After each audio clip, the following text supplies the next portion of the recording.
नमस्कार दोस्तों। नया दिन, नई कहानी। आज के हमारे लेखक हैं नागेंद्र चतुर्वेदी। नागेंद्र जी मूलतः मध्य प्रदेश के गुना शहर से हैं और वर्तमान में एक गांव में एक संस्था के साथ काम कर रहे हैं। लिखना इनके जीवन का हिस्सा है और आसपास जो भी देखते हैं, महसूस करते हैं, अधिकतर कहानियां वहीं से आती हैं, या ये कहें कहानियां इनके इर्द गिर्द घूमती हैं। आज की कहानी का शीर्षक है मेरा कनुआ। कहने को तो वो गली मोहल्ले में पाए जाने वाले आम आवारा कुत्तों जैसा ही था, जैसे हमारे आपके मोहल्ले में अक्सर होते हैं। सो इसका भी जन्म गली की सूखी नालियों के पटिए के नीचे ही हुआ था। शुरू में ये 6 भाई बहन थे। बाप का कोई पता न था। जिंदगी से संघर्ष में आखिर यही बचा, पर इसकी भी एक आंख जा चुकी थी। सो ये अब कनुआ था, एक आंख वाला मरियल सा कुत्ता। हमारे यहाँ जब सुबह सुबह काना आदमी देखने से पूरा दिन खराब होने की मान्यता पूरे जोर से चलन में है, सो ये तो कुत्ता था, गली का आवारा कुत्ता। इसके काणे होने से किसी को फर्क पड़ता, किसी को नहीं। ये नाली जिसके घर आते जाते सूख चुकी थी, वो थे मिश्रा जी, जो अब बाय डिफॉल्ट इसके मालिक थे। घर का बचा खुचा जो भी होता, जैसे बासी हरी सब्जियां, मूंग की दाल, लौकी गिलकी की सब्जी, जो आमतौर पर हम लोग मरीजी भोजन मान मुंह बनाते फिरते हैं, ये वो सब प्रेम से खा लेता था। और साथ में खा लेता था मिश्राइन की सीख वाली झाड़ू भी, कूं कूं की आवाज के साथ। सुबह शाम जब मोहल्ले के दूसरे कुत्ता मालिक ठंडक में अपनी झबड़ीली अदले बड़े कुत्ते कुत्तियों को एक हाथ में लाल नीली रंग बिरंगे पट्टे को मजबूती से पकड़े और एक हाथ में 1-2 फुट की चमकीली लकड़ी की रूल पकड़े टहलाते, तो ये भी पूंछ हिला के उनके आगे पीछे उछल कूद करता, गुर्राता, खिलदौड़ी करता, जो कई संभ्रांत कुत्ता मालिक मालकिन को बिल्कुल पसंद ना आता। और हफ्ते में 2-4 रूल, 1-2 लात, कभी कभार 1-2 कंकड़ पत्थर भी खा लेता था। और अगर बड़ा कुत्ता, वो भी कटी पूंछ वाला, या कोई और छूट गया, तो उस दिन समझो ये मौत के दर्शन करके ही वापस आता था। बहुत देर तक कूकू करता, दर्द से चीखता, लंगड़ाता, अपनी चोट को जीभ से चाटता रहता और अपने में सिमटकर सूखी नाली के किनारे सो जाता। मिश्राइन आती, टंकी में से एक मग्गा पानी या एक झाड़ू जो भी सरल हो, इसे नियम से दे देती। ये लगभग रोज का क्रम चलता था। मिश्रा जी प्राइवेट जॉब में थे, तो उनके आने जाने का कोई टाइम टेबल ना था। वो कई बार अपनी बीवी से बोलते कि मुझसे बेहतर तो ये कनुआ है। एक वही थे जो कनुआ से थोड़ी बहुत सहानुभूति रखते थे। वो अक्सर लौटते वक्त 5 रुपए वाली पार्ले जी का पैकेट इसके लिए लाते और घर पहुंचने से थोड़ी दूर पहले डाल देते, जिसे खाने के बाद कनुआ उनके पीछे पीछे चल देता और अपने दोनों अगले पंजे मिश्रा जी की पेट पर रख देता, जिससे मिश्रा जी का पेट धूल से थोड़ा खराब हो जाता, जिसे वो घर में घुसने से पहले झाड़ लेते। कनुआ 1-2 बार भौंकता और वहीं बाहर गेट पर सो जाता। मिश्रा जी इस शहर में नए नए आए थे। बीवी संयुक्त परिवार में संतुलन नहीं बैठा पा रही थी और आए दिन मिश्रा जी से मुंह फुलाए बैठी रहती। घर में अधिकतर थालियों कटोरियों में एक तरफ से दोंचे पड़ चुके थे, क्योंकि खाना परोसने का पैटर्न ही कुछ यूं हो चला था। सो बर्तन ही गवाही थे मन के भीतर के गुस्से की। अब मिश्राइन हर हफ्ते पार्लर जा सकती थी और दिन भर घर में गाउन पहन के रह सकती थी। बिना पल्लू किए उन्मुक्त रह सकती थी, जो ससुराल में संभव ना था। यूं तो उसने भी शादी से पहले अपने मायके में अपनी भाभी को ये सब करने पर अपनी माँ के साथ विरोध किया था। पर आज मानव का सबसे बड़ा सुख क्या है? शायद अपनी मर्जी से जीना, सबसे पहले अपने लिए जीना।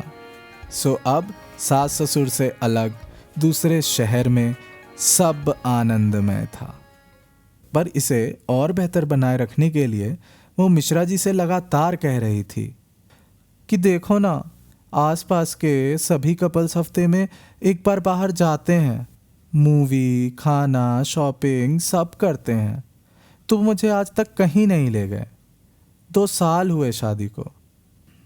बेचारे मिश्रा जी माँ बाप का घर छोड़कर यहाँ आने के बाद अपनी औकात समझ चुके थे, सो पाई पाई संभाल कर खर्च करते और हर बार अगले महीने कहकर टाल देते। उन्हें पता था कि इस फन वीकेंड का खर्चा कितना बैठेगा, सो वो शायद पैसे जोड़ रहे थे। इस शनिवार की रात जब सोने गए तो बीवी को बोला, कल पूरा दिन बाहर ही रहेंगे, सो खाना वाना मत बनाना। उसे विश्वास नहीं हुआ, सो प्रतिक्रिया मिली जुली सी रही थी। पर फिर भी मिश्राइन ने गलबहियां की और शुभ रात्रि हो चली। सुबह मिश्रा जी की दिनचर्या मिश्राइन को थोड़ा अलग लगा। पतिदेव ने सबसे पहले उठकर अपनी दाढ़ी बनाई, सलीके से अपने सफ़ेद शर्ट पर प्रेस की, अपने जूतों को पॉलिश किए, जो आम तौर पे वो रविवार को आराम से करते थे। तो बीवी को यकीन हो चला कि आज का दिन मुकम्मल है।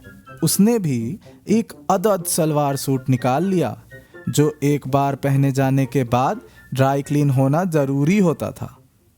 ये सूट भी सालों से यूं ही किसी मौके की तलाश में लोहे की अलमारी में कुनैन की गोलियों के नशे में सुस्त पड़ा रहता था। आज उसका दिन था, वो भी बाहर निकलना चाहता था, सो चमचमा रहा था, महक रहा था, थोड़ा चुस्त हो चला था। मिश्रा जी ने ससुराल से मिली प्लेटिना को भी सुबह ही चमका कर रख लिया था।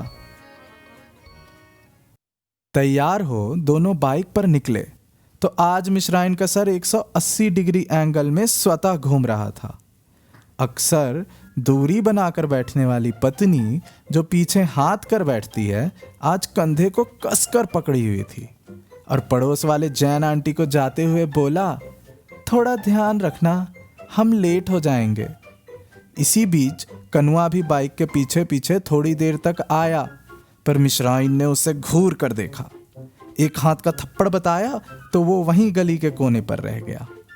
मिश्रा जी ने कहाँ कैसे खर्च करना है पहले ही सोच रखा था और बीवी को यह भी बोल दिया, जिद जेब के हिसाब से पूरी होगी, जिसमें उसकी सहमति साफ थी।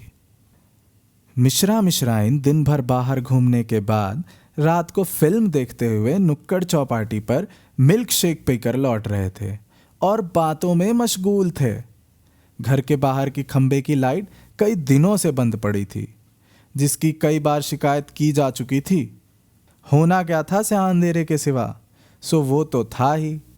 जो थोड़ी बहुत रोशनी थी वो पोस्ट ऑफिस से खरीद कर लाई गई एलईडी से होती थी, जो बंद थी।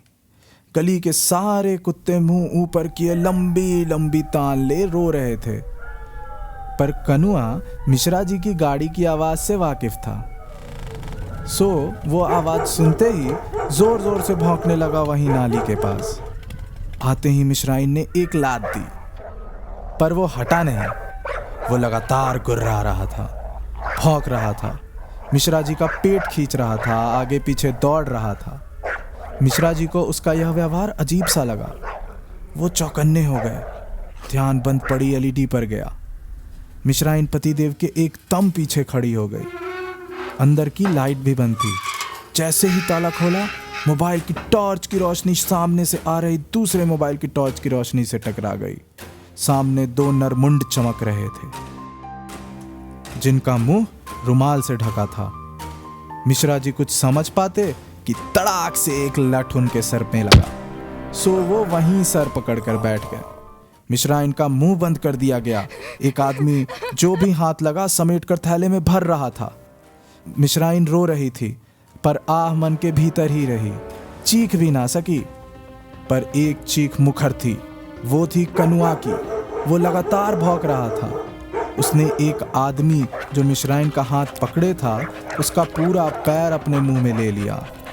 वो जोर जोर से पांव झटक रहा था, पर कनुआ पैर छोड़ने को तैयार ना था, अचानक एक डंडा उसके पीठ पर आकर पड़ा और वो झटके से दूर गिर गया। मिमियाने लगा, कर्राहने लगा और थोड़ा सुस्त पड़ गया। फिर अचानक से फुर्ती से उठा और सामान समेटने वाले आदमी की पैरों से लिपट गया। अब तक मिश्रा जी में भी थोड़ी चेतना जागी और एक लंबी सांस ले सर पर हाथ रख चोर चोर चिल्लाना शुरू कर दिया। अब आसपास के घरों की लाइट जलने लगी थी। यहाँ कनुआ एक बड़ा सा गोश्त का चाक अपने मुंह में भर चुका था। दोनों चोर समझ चुके थे कि अब यहाँ रहना ठीक नहीं, सो वो सामान छोड़ लंगड़ाते हुए भागने लगे। पर जाते जाते हथौड़ी का एक वार कनुआ के सर पर कर गए। वो एक लंबी बार गूं की आवाज के साथ रेंगते हुए बाहर आया और वहीं नाली पर आड़ा पड़ गया। उसके माथे से रिसा खून उसी सूखी नाली में इकट्ठा होने लगा जहां उसने जन्म लिया था। मिश्रा जी ने सर पर रुमाल बांध अपनी बीवी के हाथ खोले जो दुपट्टे से बांध दिए गए थे। अब तक लोगों का हुजूम उमड़ चुका था। पुलिस की गाड़ी का सायरन सुनाई देने लगा था, पर मिश्राइन की रोने की दहाड़ उस सायरन को हल्का कर रही थी। सबने बाहर आकर देखा तो मिश्राइन कनुआ को गोद में लिए थी। उसका वो महंगा सलवार सूट खून से लथपथ था, जिसकी उसे जरा भी सुध नहीं थी। बस वो दहाड़ रही थी, रो रही थी, हाय मेरा कनुआ बेटा, मेरा बच्चा, मुझे माफ कर दे बेटा, उठ जा, उठता क्यों नहीं? हाय मैं ईश्वर को क्या जवाब दूंगी? मोहल्ले के कुत्ते भी लंबी लंबी अलाप ले रहे थे। काले बादलों में छिपे आधे चांद को देख रो रहे थे। अब तक नाली में गिरा खून ठंडा हो जम चुका था, पर मिश्राइन और मिश्रा जी के आंसू गर्म थे और अन्य कॉलोनी वासियों के भी। साल भर बाद घर के आंगन में दफनाए कनुआ की कब्र पर गुलाब पूरे शबाब पर खिल रहे हैं। बैठक के कमरे में धुंधली सी एक तस्वीर में कनुआ का फोटो है जो एक दिन मिश्रा जी ने लिया था। यूं ही वही फूटी आंख वाला मरियल सा गली का आवारा कुत्ता, जिसकी तस्वीर पर एक सुर्ख लाल गुलाब का ताजा फूल रखा था। मिश्राइन तय कर चुकी हैं कि आने वाले संतान का घरेलू नाम कनुआ ही होगा।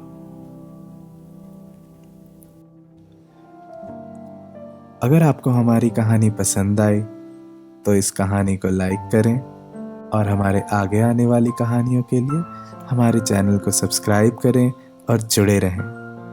धन्यवाद।